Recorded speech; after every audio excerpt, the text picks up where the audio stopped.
স্বৰচিত এটি কবিতা পাঠ কৰিবলৈ লৈছোঁ।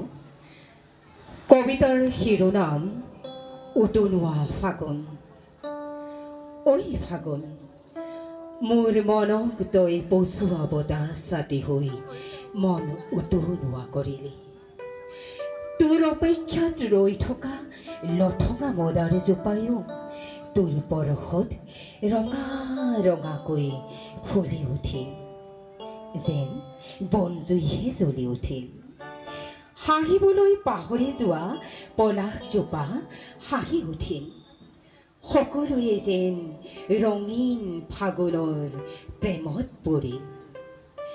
গছৰ শুকান পাতবোৰেও এই ফাগুনতে গছৰ পৰা বিদায় মাগিল, আৰু তল ভৰি থকা শুকান পাতবোৰে কাৰোবাৰ ভৰি পৰশত মৰমৰাই কৈ গ'ল, আকৌ আহিম অহা ফাগুনৰ তোৰ ভৰি পৰশত ফাগুনৰ উমান ল'বলৈ।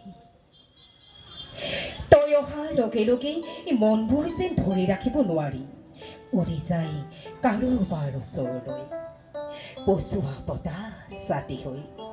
তই নীলাজৰ দৰে মোৰ বুকুৰ চাদৰ আঁচলখনো উৰুৱাই নিয় কিয়? মোৰ খোলা চুলিবোৰত যেন মৰমৰ এসোপামান চুমা আঁকি দিয়। এই ফাগুনতে ফাকু ৰঙেৰে সকলোৱে মন মোৰ ৰঙীন কৰিলি, সকলোৱে মাজত সম্প্ৰীতি গঢ়িলি। সেয়ে ভাল পাওঁ তোক। হ'ব পাৰ তই লঠঙা ফাগুন, হ'ব পাৰ তই ধূলিৰ বতাহ, হ'ব পাৰ তই মতলীয়া বতাহ।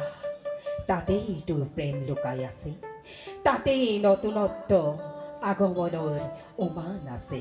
ধন্যবাদ।